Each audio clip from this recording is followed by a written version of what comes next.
Հայաստանի բյուջեն 2026-ի առաջին եռամսյակում զգալի աճ է գրանցել։ Պետական եկամուտների կոմիտեի տվյալներով 2026 թվականի հունվար-մարտ ամիսներին 1000 խոշոր հարկ վճարողների կողմից պետական բյուջե է վճարվել ավելի քան 459 միլիարդ դրամ, ինչը նախորդ տարվա նույն ժամանակահատվածի համեմատ ավելի է մոտ 50 միլիարդ դրամով, կամ շուրջ 12%-ով։ Այդ գումարից ավելի քան 380 միլիարդ դրամը կազմել են հարկային մարմիններին կատարված վճարումները, իսկ շուրջ 79 միլիարդ դրամը մաքսային վճարումները։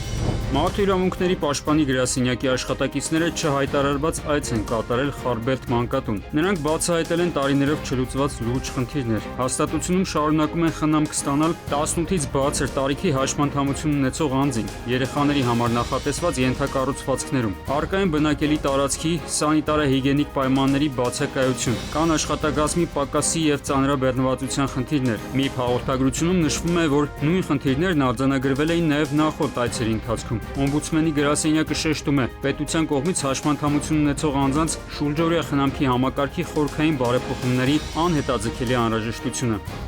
Մեկ շաբաթում հարյուրավոր ոչ սթափ վարորդներ ու հազարավոր խախտումներ։ Առիկային ծառայության տվյալները։ Ապրիլի 20-ից 27-ը ըստ ներքին գործերի նախարարության Երևանում արձանագրվել է ճանապարհային երթևեկության կանոնների 3725 խախտում։ Հայտնաբերվել է 133 ոչ սթափ վարորդ։ 83 անձ առանց վարորդական իրավունքի, իսկ 112 մեքենա տեղափոխվել է պահպանվող հատուկ տարածք։ Մազերում եւս պատկերը ծանր է։ Արձանագրվել է 14528 խախտում։ Հայտնաբերվել է 254 ոչ սթափ վարորդ։ 373 անձ առանց վկայականի, 233 մեքենա տեղափոխվել է հատուկ պահպանվող տարածք։ Բացի այդ, բազմաթիվ վարորդները շահագործել են մեքենաներ առանց ապայի, տեղզննության, իսկ տարբեր կասկածանքներով ձերբակալվել է ընդհանուր 98 անձ։ Հակակոռուպցիոն կոմիտեն այսօր բերման են ենթարկել Ուժեղ Հայաստան կուսակցության անդամ հետախույզ Արթուր Ավանեսյանին, Կանդազին։ Նա ըստ կոմիտեի անցնում է ընտրական գործընթացների հետ կապված ենթադրյալ խախտումների գործով։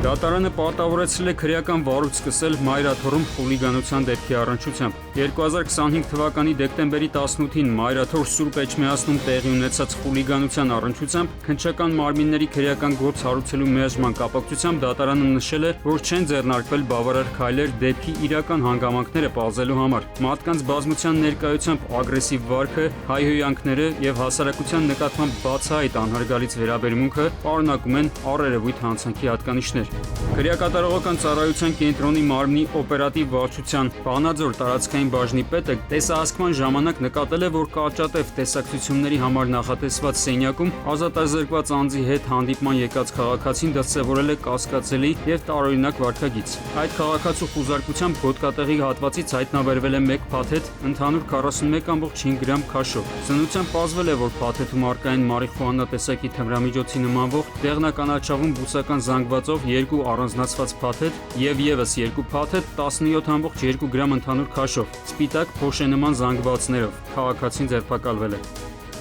Արմեն Աթալյան, ժամը լրատվական։